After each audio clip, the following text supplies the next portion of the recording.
जय राधा माधव कुंज बिहारी।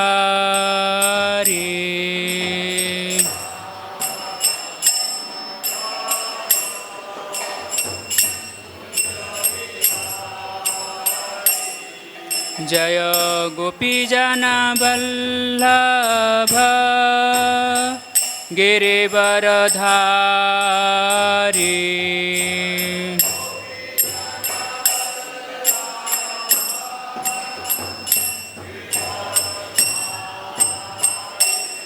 जय गोपीजन वल्लभ गिरिवरधारी।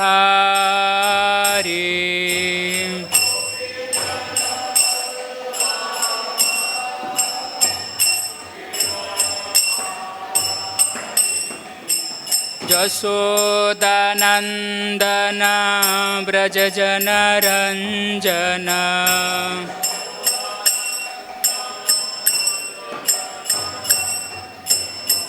यशोदानंदन व्रजजनरंजन।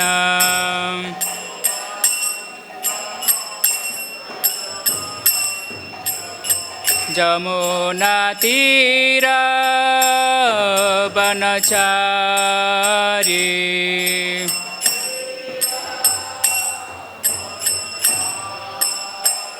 जमुना तीर बनचारी।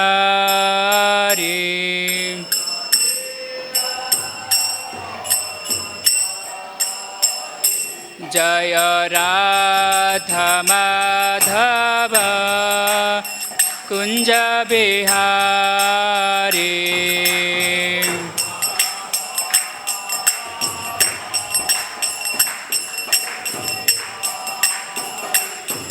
जय गोपीजन वल्लभ गिरिवरधारी।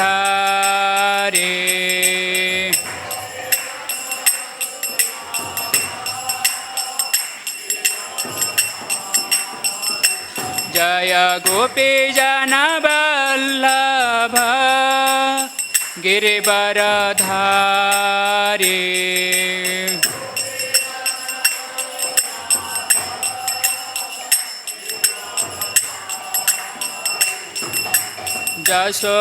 यशोदानंदन व्रजजनरंजन।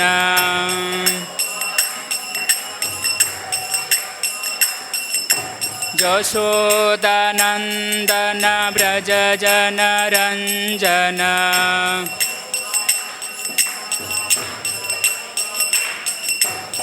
जमुना तीर बनचारी।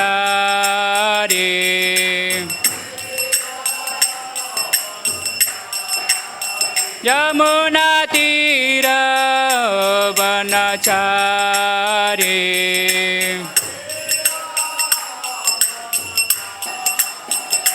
हरे कृष्ण कृष्ण कृष्ण हरे हरे, हरे Ram Ram Ram Hare Hare.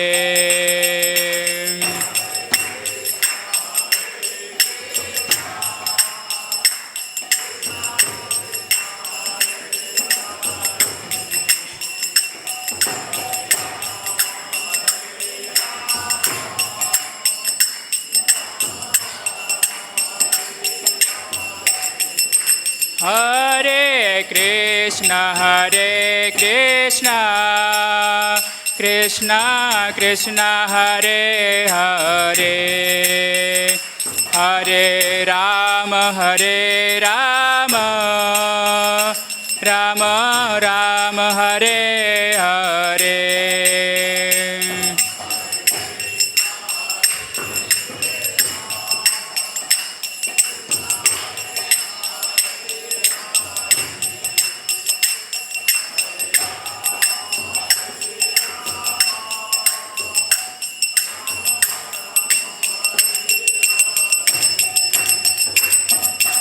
Hare Krishna Krishna Krishna Hare Hare, Hare Ram Ram Ram Hare Hare.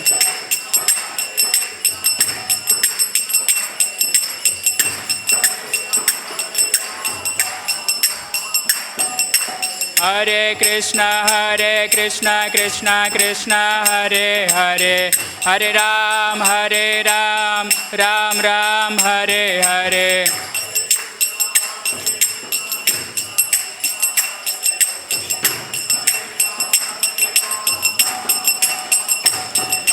Hare Krishna Krishna Krishna Hare Hare, Hare Ram Ram Ram Hare Hare.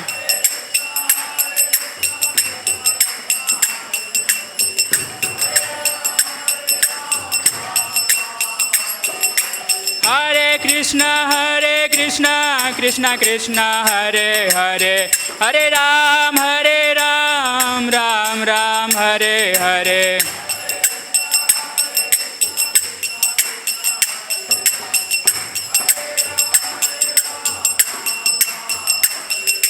Hare Krishna Krishna Krishna Hare Hare, Hare Ram Ram Ram Hare Hare.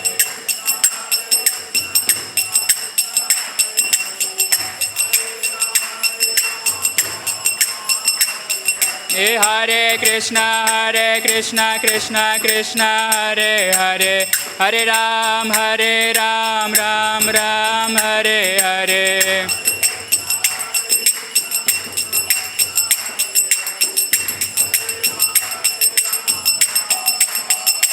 Hare Krishna Krishna Krishna Hare Hare, Hare Ram Ram Ram Hare Hare.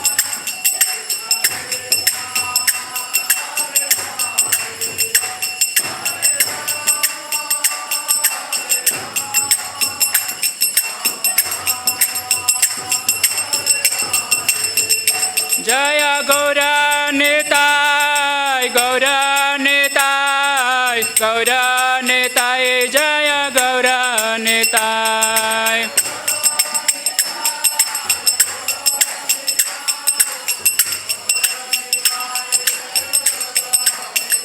Jaya Gaura Nitai, Jaya Gaura Nitai, Gaura Nitai, Jaya Gaura Nitai.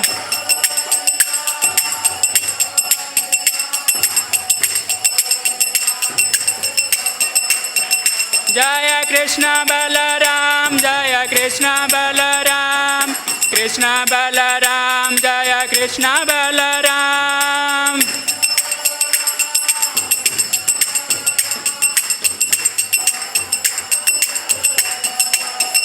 Jaya Radha Shama Sundar Radha Shama Sundar Radhe.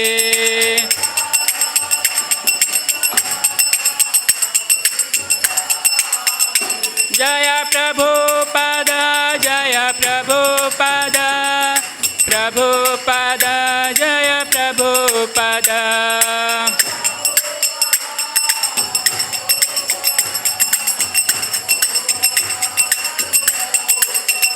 Nitai Gaura Hare Bol, Hare Bol, Hare Bol, Hare Bol.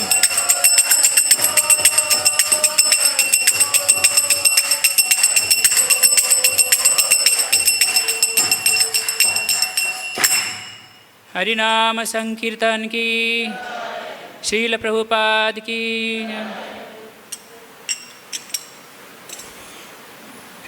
ओम नमः भगवते वासुदेवाय।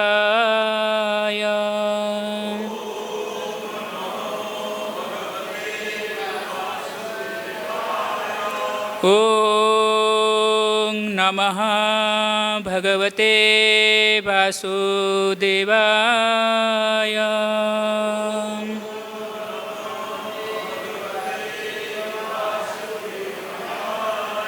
ॐ नमः भगवते वासुदेवाय।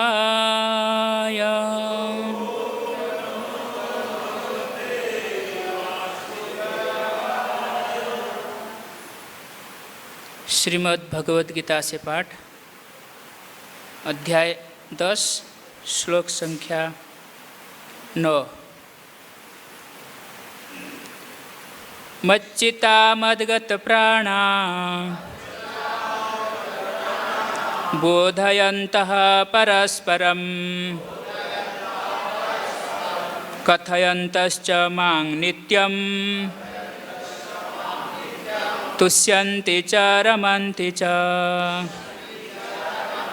मच्चिता मद्गत प्राणा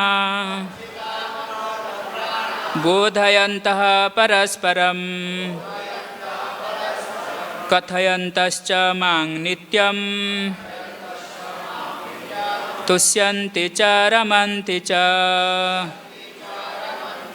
मच्चिता मद्गत प्राणा बोधयन्तः परस्परं कथयन्तश्च मां नित्यं तुष्यन्ति च रमन्ति च।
कथयन्तश्च मां नित्यं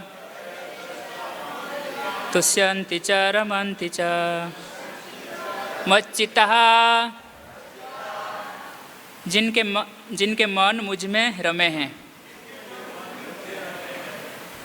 मद्गत प्राणः जिनके जीवन मुझ में अर्पित है।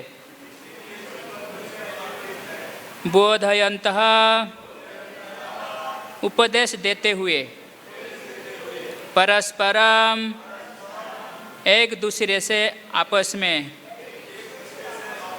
कथयन्तः बातें करते हुए, च भी माम मेरे विषय में, नित्यम निरंतर, तुष्यन्ति प्रसन्न होते हैं, च भी रमन्ति दिव्य आनंद भोगते हैं।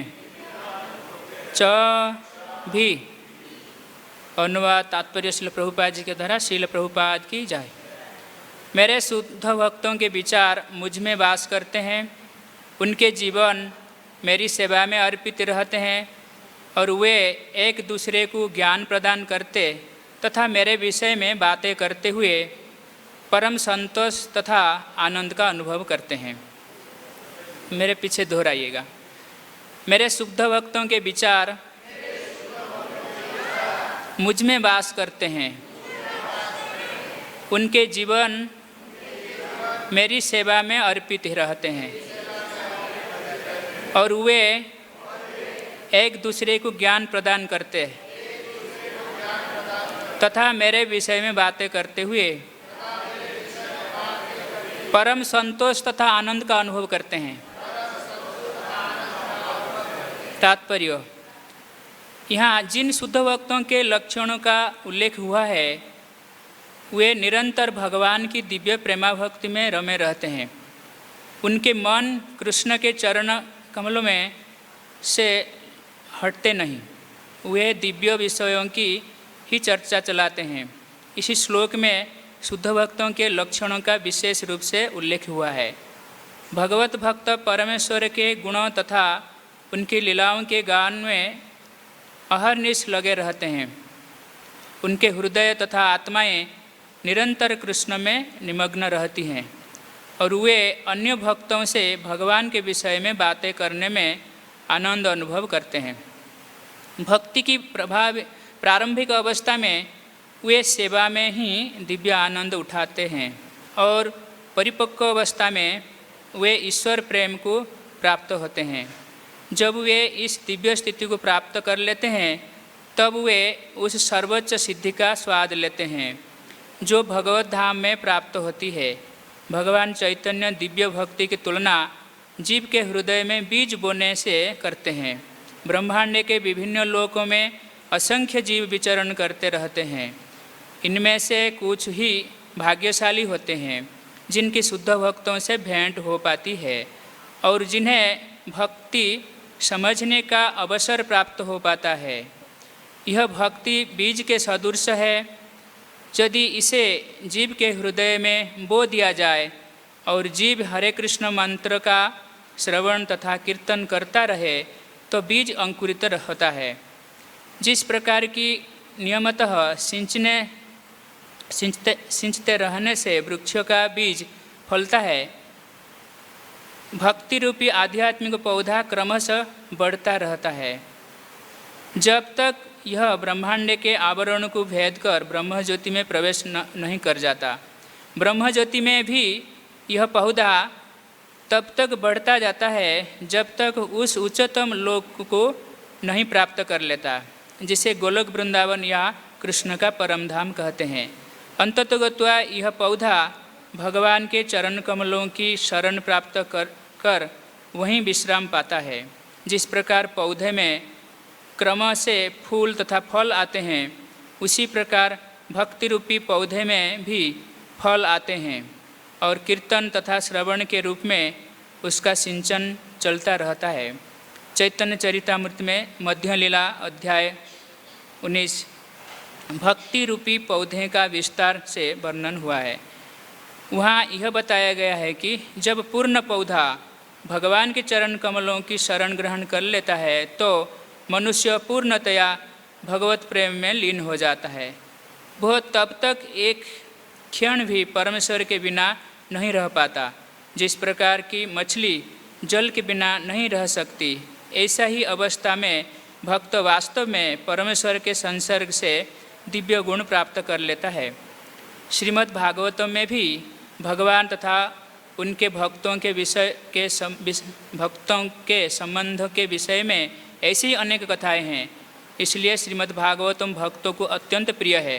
जैसा कि भागवतम में ही 12वां स्कंद 11वां अध्याय 18वां श्लोक में कहा गया है, श्रीमद् भागवतम पुराण अमलम यद वैष्णवानां प्रियम। ऐसी कथा में भौतिक कार्यों, आर्थिक विकास, इंद्रिय तृप्ति या मोक्ष के विषय में कुछ भी नहीं है। श्रीमद् भागवतम ही एकमात्र ऐसी कथा है जिसमें भगवान तथा उनके भक्तों की दिव्य प्रकृति का पूर्ण वर्णन मिलता है। फलतः कृष्ण भावना भावित जीव ऐसे दिव्य साहित्य के श्रवण में दिव्य रुचि दिखाते हैं। जिस प्रकार तरुण तथा तरुणी को परस्पर मिलने में आनंद प्राप्त होता है। ओम अज्ञानतिमिरन्धस्य ज्ञानं जनाशलाकया चक्षुरुन्मीलितं येन तस्मै श्रीगुरवे नमः। श्रीचैतन्यमनभीष्टं स्थापितं येन भूतले स्वयं रूपः कदा मह्यं ददाति सोपदान्तिकं। वन्देऽहं श्रीगुरो श्रीयुतपदकमलं श्रीगुरून् वैष्णवांश्च श्रीरूपं साग्रजातं सहगणा रघुनाथान्वितं तं सजीवं साद्वैतं सावधूतं परिजनसहितं कृष्णचैतन्यदेवं श्रीराधाकृष्णपादान् सहगणललिता श्रीविशाखान्वितांश्च। हे कृष्ण करुणा सिन्धु दीनबन्धु जगत्पते गोपेश गोपिकान्त राधाकान्त नमस्तुते। तप्तकाञ्चन गौराङ्गी राधे वृन्दावनेश्वरी वृषभानुसुते देवी प्रणमामि हरिप्रिये। वाञ्छाकल्पतरुभ्यश्च कृपासिन्धुभ्य एव च पतितानां पावनेभ्यो वैष्णवेभ्यो नमो नमः। जय श्री कृष्ण चैतन्य प्रभु नित्यानंद श्री अद्वैत गदाधर श्रीवासादि श्री गौरभक्तवृंद। हरे कृष्णा कृष्णा कृष्णा हरे हरे हरे राम राम राम हरे हरे। नमो विष्णुपादाय कृष्णपृष्ठाय भूतले श्रीमते भक्तिवेदांत स्वामिनीति नामिने। नमस्ते सरस्वते देवे गौरवाणी प्रचारिणे निर्विशेष शून्यवादे पाश्चात्यदेशतारिणे।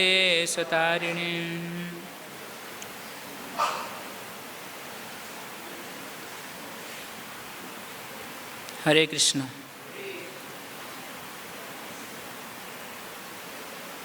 अब हम लोग चतुश्लोकी की भगवत गीता पढ़ रहे हैं। श्रीपाद रामानुजाचार्य ने इन 4 श्लोकों को चतुश्लोकी भगवत गीता के रूप में बताए हैं और सभी आचार्यों ने स्वीकार किए हैं। तो 8 से लेकर 11 नंबर श्लोक तक। पहला जो 1 से लेकर 7 नंबर श्लोक है, यानी भगवान श्री कृष्ण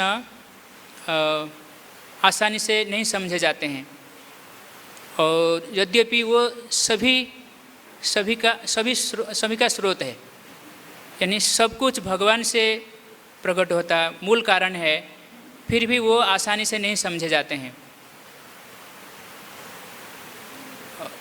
8 नंबर श्लोक से लेकर 11 नंबर श्लोक तक यानी शुद्ध भक्ति भगवत गीता का सार है। क्योंकि जो चतुश्लोकी भगवत गीता ना, संपूर्ण भगवत गीता 4 श्लोक में है। तो ये 4 श्लोक में वर्णन क्या है? शुद्ध भक्ति, भगवान का भक्ति करना है। तो यानी शुद्ध भक्ति भगवत गीता का सार है इस 4 श्लोक में। इसके बाद अर्जुन एक्सेप्ट करता भगवान का, कृष्ण का जो महिमा गान करता है। यद्यपि भगवान ने दूसरे श्लोक में न मे विदु सुरगणा प्रभवं न महर्षय अहम आदिर्हि देवानां महर्षिणां च सर्वश बता दिए हैं। ना तो देवता लोग, ना तो असुर लोग, ना ऋषि लोग मेरा जो प्रभवं, मेरा जो आविर्भाव को जानते हैं, क्योंकि वो नहीं जानते हैं। क्यों नहीं जानते? कि अहम आदिर ही देवानंग महर्षिनाम च सर्वस्व, क्योंकि सभी प्रकार से मैं उनका आदि हूँ, आरंभ हूँ, यानी मुझसे ही वो लोग सृष्टि हुए हैं, तो भला मेरे बारे में कैसे जान सकते हैं। तो ये बात को अर्जुन फिर दोहराते हैं अर्जुन एक्सेप्ट करते हैं भगवान, इस चतुर्श्लोक के बाद अर्जुन पूर्ण रूप से एक्सेप्ट करते हैं। तो फिर वो दोहराते इन बातों को भी, सर्वमेतम ऋतम मन्ये जदमांग बदसी केशव नहीं भगवान व्यक्ति विदुर्देवा न दानवा। बोलते हैं कि सब कुछ आपने जो जो कहा मुझे, अभी मैं सब कुछ एक्सेप्ट करता हूँ, ग्रहण करता हूँ। नहीं ते भगवान व्यक्ति विदुर्देवा न दानवा, न तो आपके व्यक्तित्व को, आपके पर्सनालिटी को न तो देवता लोग जानते हैं न असुर लोग जानते हैं, कोई भी नहीं जानते आपके व्यक्तित्व को। और अर्जुन वो जानता है कि मनुष्य तो कहाँ का है, मैं भी मनुष्य हूँ, अर्जुन जानते हैं, क्योंकि अर्जुन तो हम लोगों का भूमिका निभा रहे हैं ना। भला अर्जुन को क्या मालूम नहीं है, कौन सा चीज़ मालूम नहीं है, सब जानते हैं अर्जुन, क्योंकि अर्जुन हम लोगों का भूमिका निभा रहे हैं। भगवान ने इस प्रकार डाले हैं अर्जुन को मोह में, ताकि हम लोगों के बिहाफ में वो प्रश्न पूछ सकें। जो ज्ञान हम लोगों को ज़रूरत है, अर्जुन हम लोगों के बिहाफ में वो पूछ रहे हैं, भगवान कृष्ण से जानना चाहते हैं। तो इसलिए अर्जुन जानते हैं कि मनुष्यों का क्या कहना, क्या जान सकते हैं। और पहले ही भगवान बताते हैं कि ऋषि लोग भी मुझे नहीं जानते हैं, मेरा उत्पत्ति को ना तो ऋषि लोग जानते हैं ना देवता लोग जानते हैं। और अर्जुन वही बात को स्वीकार करते बाद में। तो भगवान के ऐश्वर्यों को कोई नहीं जानते हैं, समझ नहीं सकते। तो कल के श्लोक में हम लोग बहुत कुछ चीज़ें सुने, प्रभु जी ने बहुत अच्छी तरह से वर्णन किए हैं। तो थोड़ा सा कल का श्लोक दिखाएंगे। अभी ये श्लोक है 2 लाइन का श्लोक है और 4 चरण है।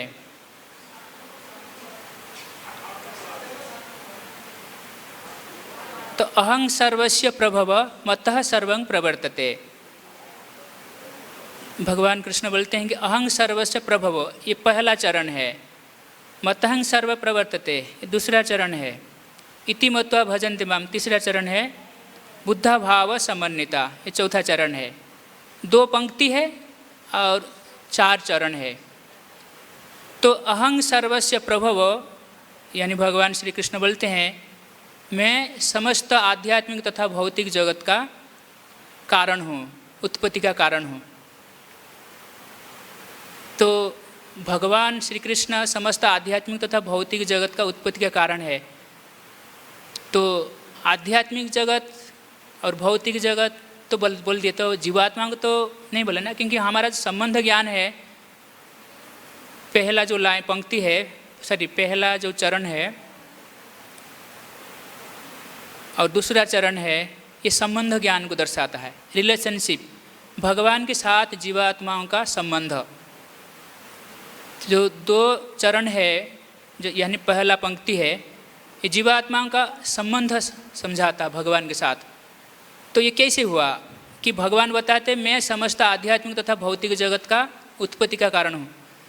तो फिर हमारा संबंध कैसे हुआ भगवान के साथ, कैसे दर्शाता है?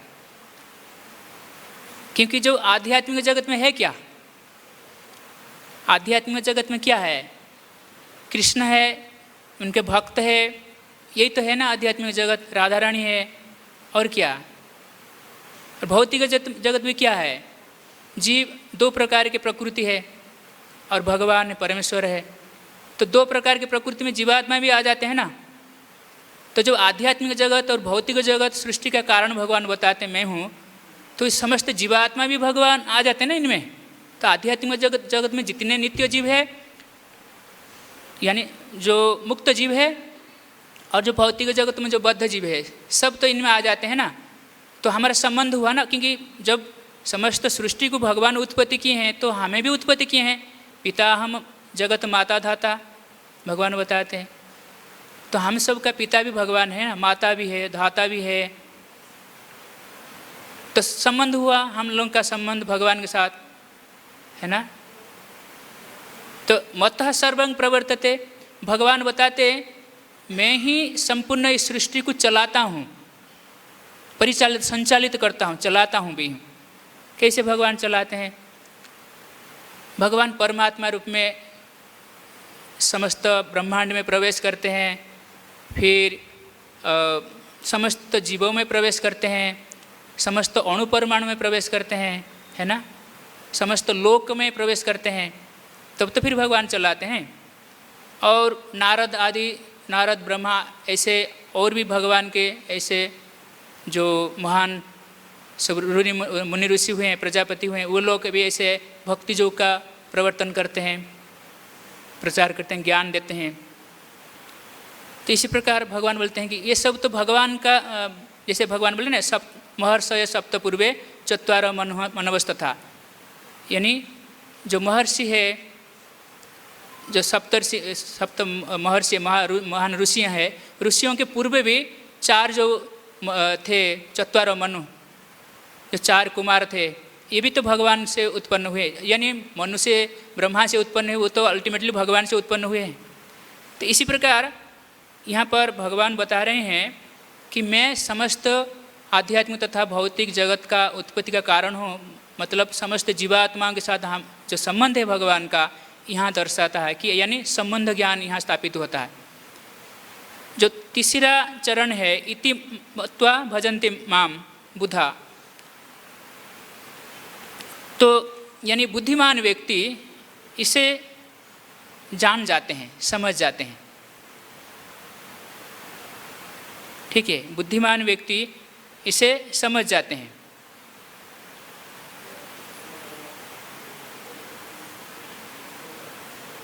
भजते माम, यानी भजन करते हैं। मत्वा, यहाँ जानकर कि भगवान श्री कृष्ण ही एकमात्र समस्त आध्यात्मिक भौतिक जगत का कारण है, इसे जानकर बुद्धिमान व्यक्ति श्री कृष्ण का भजन करते हैं। तो ये है अभिधेय ज्ञान, यानी हम क्या करना है भगवत प्राप्ति के लिए, ये अभिधेय ज्ञान हुआ। ठीक है, जैसे 3 विग्रह है, हम जानते हैं, मदन मोहन गोपीनाथ, या मदन मोहन गोविंदेव गोपीनाथ। तो मदन मोहन को संबंध आदि देव विग्रह कहते हैं, और गोविंद देव को अभिधेय आदि विग्रह कहते हैं, और गोपीनाथ को प्रयोजन आदि देव विग्रह। तो प्रयोजन जो हमें चाहिए अल्टीमेट, तो यहाँ पर अभिधेय जो विधि है, जो मीन्स है, उपाय है, जो साधन है, वो साधन को अपनाकर हम भगवान को अल्टीमेटली भगवान को प्राप्त करेंगे। तो प्रयोजन अभिधेय क्या है कि जो भगवत भक्ति है, भजन्ति माम, तो ये अभिधेय है, यानी ये अभिधेय ज्ञान है। भगवान के साथ हम जो अभिधेय ज्ञान है, ये भजन्ति, भगवान का भजन करना, कृष्ण का भजन करना। और बुद्धिमान व्यक्ति भजन करते हैं, मूर्ख तो नहीं करते हैं, बुद्ध लोग नहीं करते, बुद्धिमान करते हैं। इसलिए भगवान बोले बुद्धा।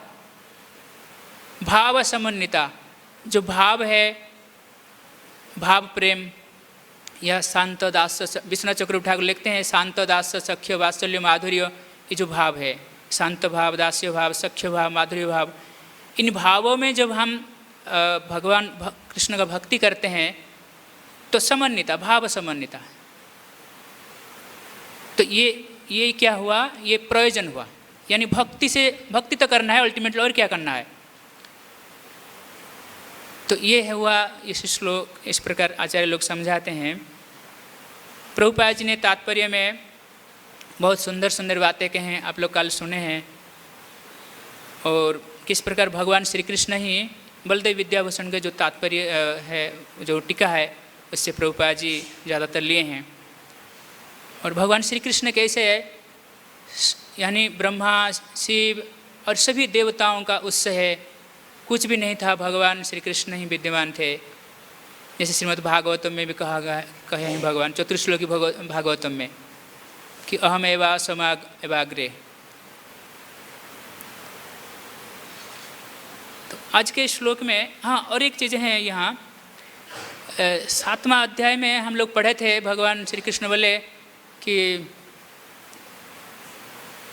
अर्जुन कि समस्त जीव मुझ में नहीं है। तो फिर बता पश्चिम में जोगम ऐश्वर्यम, जो जोगम ऐश्वर्यम, जोग और ऐश्वर्य। तो जोग ऐश्वर्य क्या है, यहाँ पर वर्णन है। अच्छा, जोग क्या है, जोग मतलब है भक्ति योग है, जोग मतलब है भक्ति योग है। और ऐश्वर्य, यहाँ ऐश्वर्य जो प्रथम पंक्ति है, ये ऐश्वर्य को दर्शाता है। अहं सर्वस्य प्रभवम अतः सर्वं प्रवर्तते, ये ऐश्वर्य को दर्शाता है। इति मत्वा भजत माम बुद्धाभाम समन्विता, ये दर्शाता है योग, जो भक्ति योग को दर्शाता है।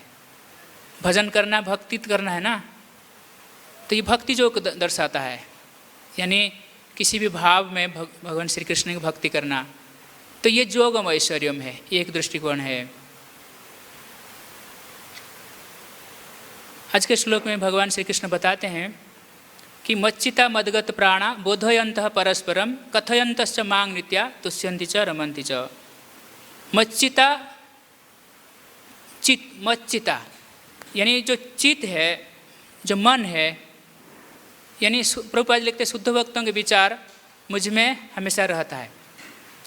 यानी जो चित है, मन है, भक्त हमेशा अपने मन को भगवान को समर्पित कर देता है। यानी भक्तों का मन सब समय भगवान में ही रमता है। तो ये बात भगवान ने 12वें अध्याय में भी बताएंगे। मयैव मन अध्वस्व मयि बुद्धि निवेशय, इसको 12वें अध्याय में भगवान श्री कृष्ण बोलेंगे कि अर्जुन तुम्हारा मन को मुझे अर्पित कर दो, मयि बुद्धि निवेश है, तुम्हारा बुद्धि को मुझ में निवेश करो। तो मन को भगवान कृष्ण में अर्पित कर देना, यानी हमारा जो विचार है सब समय कृष्ण में रमना चाहिए, सब समय कृष्ण में ही, कृष्ण के विचार में ही भरपूर रहना चाहिए। तो सबसे ऐसे कौन व्यक्ति है जो ऐसे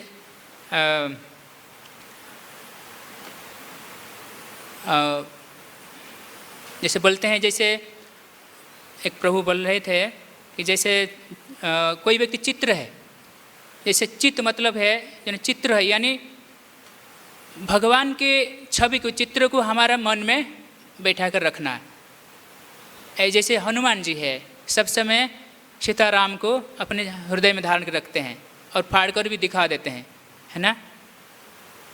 तो ये है मच्चिता।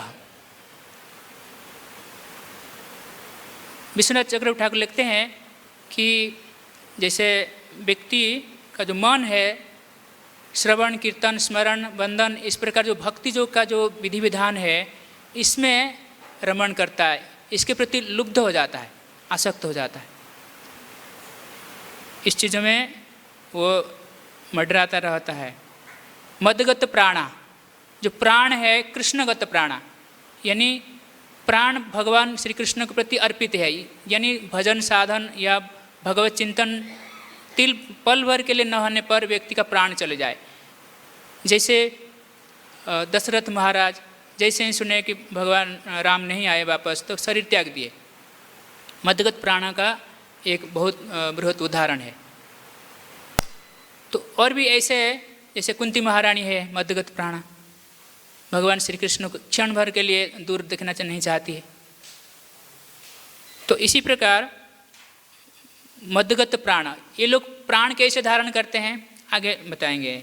बोधयंत परस्परम, यानी एक दूसरे को बोध कराते हैं, यानी वेद उपनिषद यानी विभिन्न प्रकार जो शास्त्रों से भगवत गीता भागवतम जो दर्शन है, भगवत दर्शन, भक्ति जो का जो दर्शन है, भक्ति रसामृत सिंधु, इन सारे शास्त्रों का जो दर्शन है एक दूसरे को बोध कराते समझाते हैं। ये जो बोधयंत परस्परम का सबसे बड़ा उदाहरण है विदुर जी और मैत्रेय मुनि, जो जमुना के किनारे एक दूसरे को बताते रहते हैं। बोधयंत परस्परम कथयंतश्च मांग नित्या, एक दूसरे को के बारे एक दूसरे को यानी कथयंतश्च, एक दूसरे मिलने पर वो ऐसा नहीं प्रजल्प शुरू करते हैं, नहीं, वो एक दूसरे जब मिलते हैं एक दूसरे से तो वो भगवान के गुणगान करते हैं, भगवान के बारे में चर्चा करते हैं, भगवान के लीला के बारे में चर्चा करते हैं। श्रीमद् भागवतम प्रभुपाद जी लिखते हैं तात्पर्य में, जैसे श्रीमद् भागवतम और ऐसे वैदिक ग्रंथ में भगवान के पुराण आदियों में भगवान श्री कृष्ण के लीलाओं में भरपूर है, इन लीलाओं का चर्चा करते हैं, गुणगान करते हैं। फिर वो लोग मदगत प्राणा यानी भगवत चर्चा न होने पर वो प्राण त्याग देते, जैसे वो जीवन धारण करते हैं, ये कथयंत परस्परम, एक दूसरे को भगवत चर्चा या भगवान के बारे में सुनाते हैं, जिससे वो लोग जीवन धारण करते हैं। उनके जीवन धारण करने का एकमात्र जो कारण है वो भगवत चर्चा में निमग्न रहते हैं। तुष्यंति च रमन्ति, तो वो लोग हमेशा तृप्ति लाभ करते हैं। जैसे विश्वनाथ चक्रवर्ती ठाकुर लिखते हैं कि साधन अवस्था में जो साधक, अभी हम लोग साधन अवस्था में साधक है। हरे कृष्णा, थोड़ा बाद में करने चलेगा? हरे कृष्णा बाद में कर लीजिए, अब कुछ भी करेंगे सब लोग देखेंगे आपको। हम इतने उच्च स्तर में नहीं है ना, चाहे बिजली गिरे तब भी कथा में मन लगाएंगे। ऐसे तो माया देवी प्रभाव डालती हैं, और ऐसी रूम है, पंखा चलता है।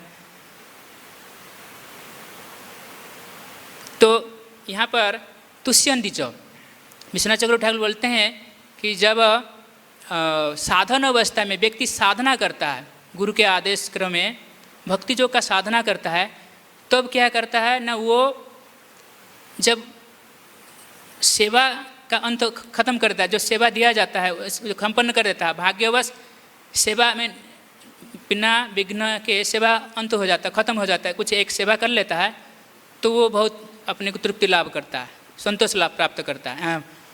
मैं एक सेवा के योग्य हुआ आज, ऐसे कि गुरु की कृपा से यानी वैष्णव की कृपा से मैंने भगवान के लिए कुछ सेवा कर पाया। तो इसी प्रकार वो संतोष लाभ करता है। जैसे आप जानते हैं भगवान श्री कृष्ण जब गोपियों से मिले और भगवान अत्यधिक ऋणी हुए और अपने आप को कृतज्ञता उनको गोपियों को बोले कि आप लोग ने मेरे प्रति बहुत समर्पण दिखाए, बहुत प्रेम किए, और इस प्रकार प्रेम समर्पण त्याग कोई नहीं कर सकते हैं दुनिया में आप लोगों के अलावा। आपने इस प्रकार किए हैं, परंतु मेरे पास ऐसे कुछ चीज़ नहीं है मैं तुम लोगों को दे सकूं, और तुम लोग जो करते हो उसी में ही संतुष्ट रहो, ठीक है। जैसे धृतराष्ट्र को ऐसे तुलना नहीं करना चाहिए। जैसे धृतराष्ट्र ने क्या मैसेज भेजा, धृतराष्ट्र ने जब पंच पांडवों ने वापस आ गए, अपना अज्ञातवास खत्म कर दिए, संपूर्ण किए, और आकर राज्य मांगे, तो इन्होंने राज्य देने के लिए तैयार नहीं। और लास्ट में धृतराष्ट्र महाराज ने संजय को भेजे कि जाओ तुम जाकर मेरे ज्येष्ठ पुत्र क्या बोलते अनुज पुत्रों के बोलो, युधिष्ठिर को बोलो कि तुम लोग जैसे हो वहीं पर शांति से रहो।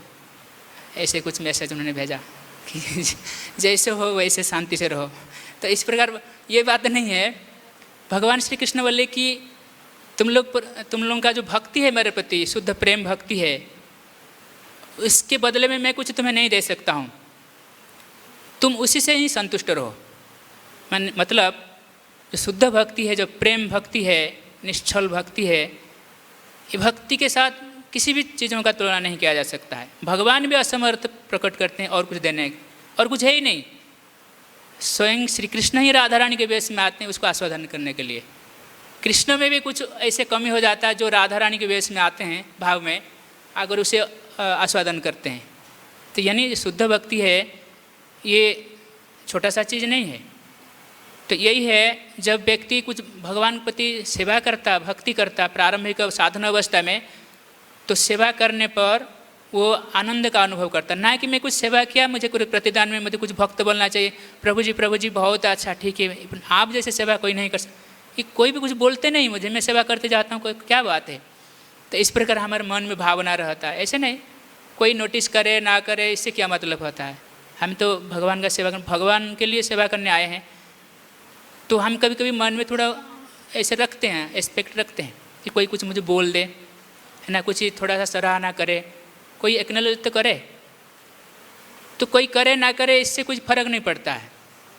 तो हमें भगवान को प्रसन्न करने के लिए आए हैं, और भगवान को प्रसन्न करने से पहले तो भक्तों को भी प्रसन्न करना होता, अथॉरिटी का आदेश मानकर दो सेवा करना होता है गुरु के आदेश क्रम में। तो इसी प्रकार तुष्यंती मतलब विश्वनाथ चक्रवर्ती ठाकुर लिखते हैं कि भक्त जब साधन अवस्था में भाग्यक्रम में निर्विघ्नता से सेवा संपन्न करता है तो अत्यधिक आनंद अनुभव करता है। फिर जब वो आगे इसे सोच कर कि भगवान से मेरा इस प्रकार सेवा करने पर ऐसे सिद्ध अवस्था में वो आगे सोचता है कि मन ही मन कि भगवान से मेरा साक्षात्कार होगा, मिलन होगा। तो इस प्रकार भावना से, इस प्रकार चिंतन से वो रमण करता है। ठीक है। तो जो प्रभुपाद जी लिखे ना, लास्ट लाइन देखो तात्पर्य में, इस श्लोक के लास्ट लाइन तात्पर्य में, तो प्रभुपाद जी लिखते हैं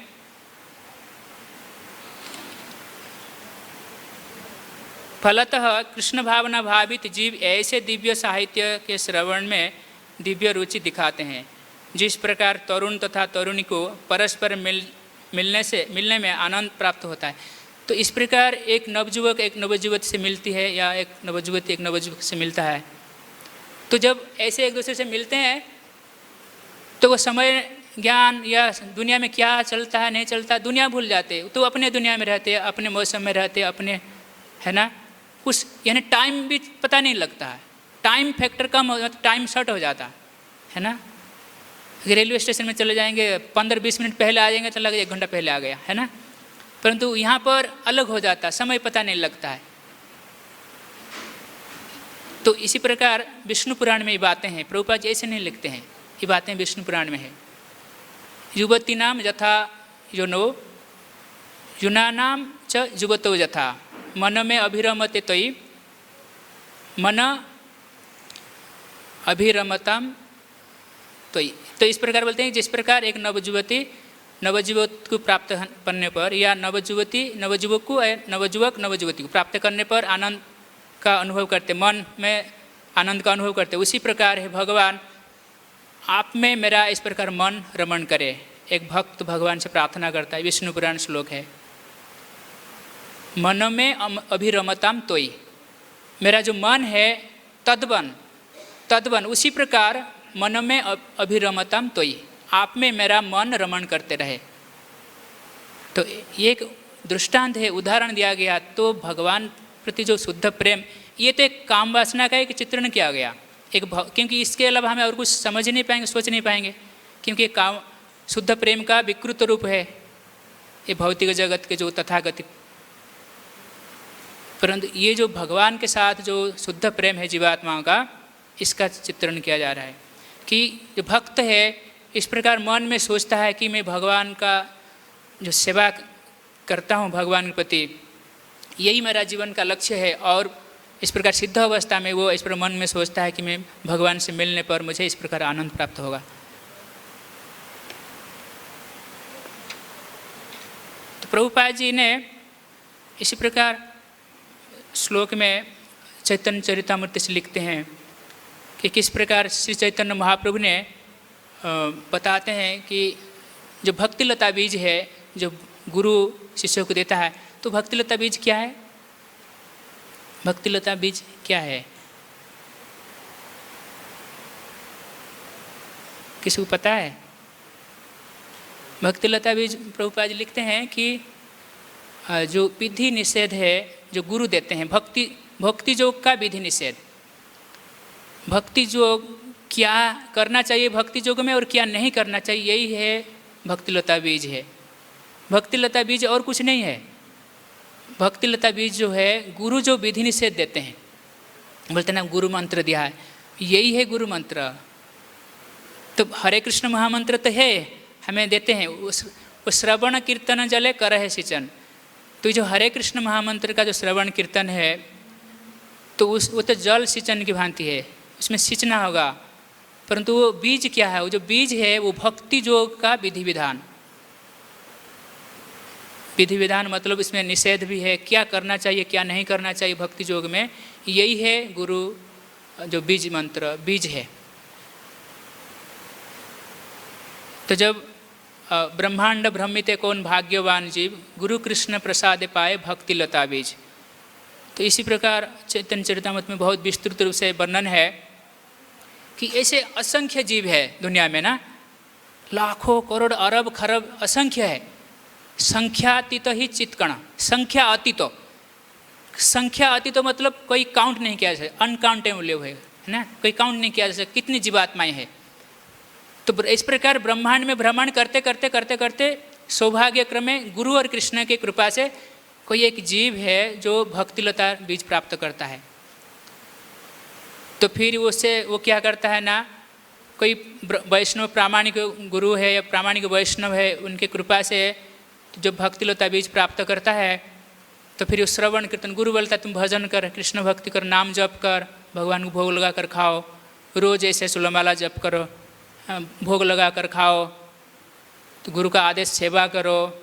तो इसी प्रकार जो श्रवण कीर्तन करता है, जल सिंचन करता है, तो फिर वो अंकुरित होता है भक्तिलता बीज, फिर धीरे धीरे बढ़ता है, ये ब्रह्मांड को भेद कर जाता है। जो ये ब्रह्मांड जो है 8 प्रकार जो लेयर है, भूमि जल अग्नि वायु आकाश मन बुद्धि अहंकार, एक दूसरे से 10 गुना बड़ा है। तो कितने बड़ा इस ब्रह्मांड को छेद करी कोई नहीं जा सकता है। अर्जुन ने जब जा रहे थे महाविष्णु तक, तो ये जो घोड़े वो थक गए थे, नहीं जा पाए थे, भगवान ने दिव्य घोड़े लाए, फिर चले।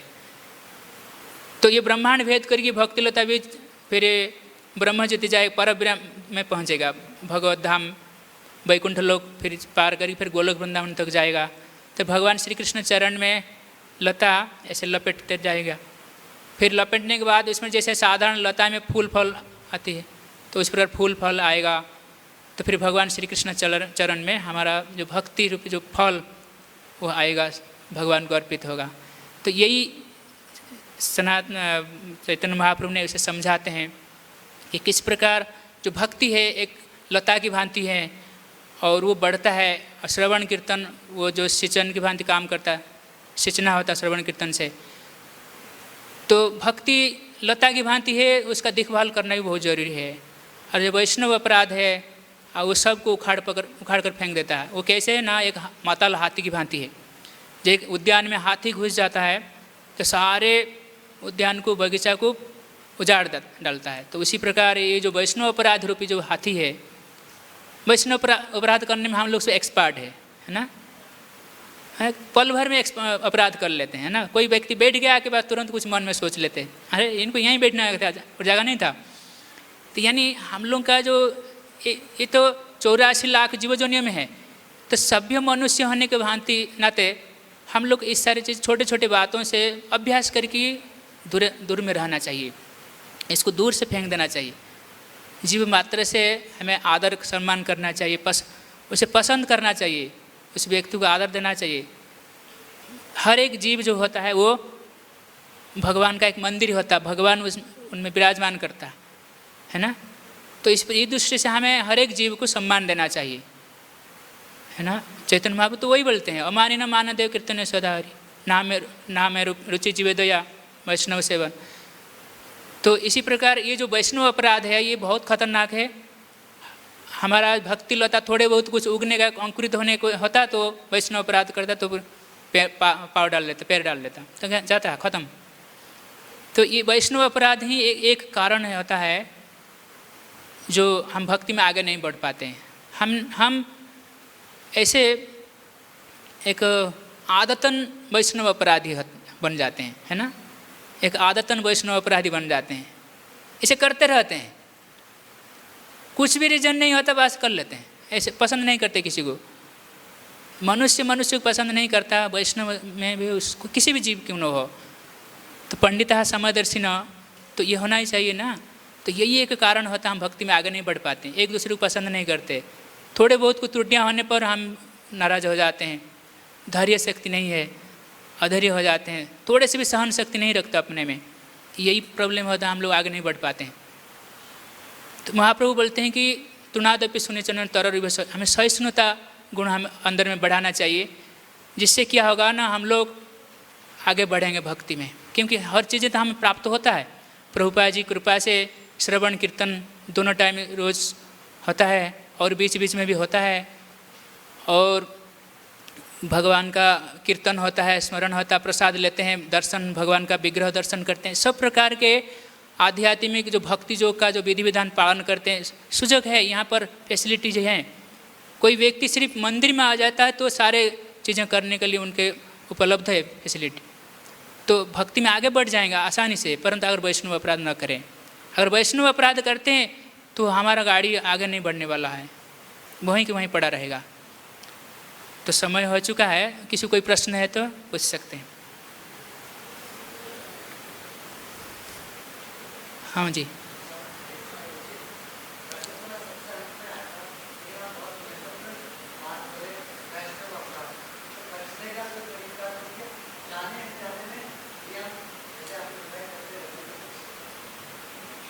वैष्णव अपराध से बचने का तरीका है कि प्रभुपाद जी का जो ग्रंथ पढ़ते, जैसे एक श्लोक है, विद्या विनय संपन्न ब्राह्मण गभि हस्तिनी शून्य चैव स्वपाक च पंडिता समदर्शिनः, कि एक पंडित लोग सबको समान दृष्टि में देखता है, हाथी, गाय, चंडाल, ब्राह्मण, है ना। तो ये तो बहुत विषमता है ना इनमें। चंडाल और एक कुत्ता, हाथी, गाय, ब्राह्मण, ये तो बहुत विषमता है ना इनमें। तो इनको समदृष्टि में, समान दृष्टि में देखना है। तो हमें इस प्रकार भावना आता ही नहीं। भले ही ऐसे नहीं है कि एक ब्राह्मण को एक कुत्ता को एक साथ खिला दो, ऐसे तो नहीं है, या चंडाल को ब्राह्मण को एक साथ एक प्लेट में दे दो, साथ में एक लाइन में बैठा दो, ऐसा तो नहीं। परंतु जो हमारा जो अंडरस्टैंडिंग है वो होना चाहिए कि कुछ ना कुछ कारणवश, कर्मवश व्यक्ति एक दूसरा शरीर ग्रहण किया, नहीं तो व्यक्ति एक ही समान है, आत्मा है, भगवान का संतान है, कृष्ण का संतान है, ये हमारा जैसे एक आत्मा है। तो इस प्रकार दृष्टि में हम देखेंगे। और व्यवहार में तो थोड़ा बहुत अंतर होगा, क्योंकि ब्राह्मण का शरीर है, कुत्ता का शरीर है, चंडाल का शरीर है, और एक है जो सुख दुख में, और एक जो छठा अध्याय में भगवान बताते हैं, आत्मा उपमेन ज सर्वत्र समंग पश्यति जो अर्जुन सुखम व यदि वा दुखम सहयोगी परम मत। बोलते हैं कि अपनी समान दूसरों का सुख दुख जो देखता है, दूसरों का सुख दुख जो अपनी समान देखता है, सर्वत्र, सब जगह में, सभी जीवों में। सर्वत्र मतलब नहीं हमारा जाति है, हमारा इस्कन के भक्त हो, या हमारा ब्राह्मण समाज के हो, या हमारा देश का यूपी का लोग है, या इंडियन है, इसी प्रकार नहीं। ये नहीं, संपूर्ण जीव समाज 84 लाख जीव जोनियों में जो सर्वत्र, इसलिए भगवान बोलते हैं आत्मा उपमेय जो सर्वत्र समंग पश्यति जो अर्जुन, ये समान दृष्टि जो देखता है सुख दुख में अपने समान, तो फिर वो सहयोगी परम मत, वो जोगी श्रेष्ठ जोगी है मेरा मत में, भगवान बताते हैं। तो इसी प्रकार हमें दृष्टि, प्रभुपाद जी ने गीता में, शास्त्र में सब लिखते हैं इस बातें, ये बातें हैं ना, शास्त्र में लिखा है, भगवत गीता में लिखा है, हम भगवत सुनते हैं, पढ़ते हैं। तो इसको अगर अमल करेंगे, प्रभुपाद जी ने जो लिखे हैं, बताए हैं, तो धीरे धीरे हम फिर वैष्णव अपराध से बच पाएंगे। हरे कृष्ण माता जी।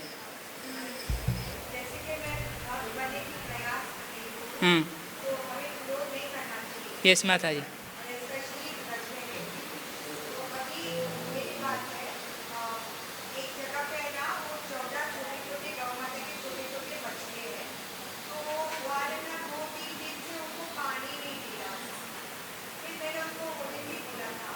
अच्छा हुआ माता जी आपको सेवा का सुजग मिल गया।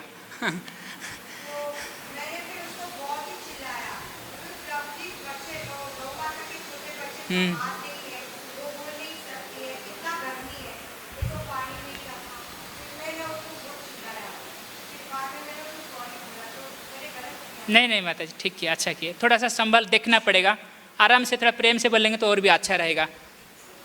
हरे कृष्ण माता जी।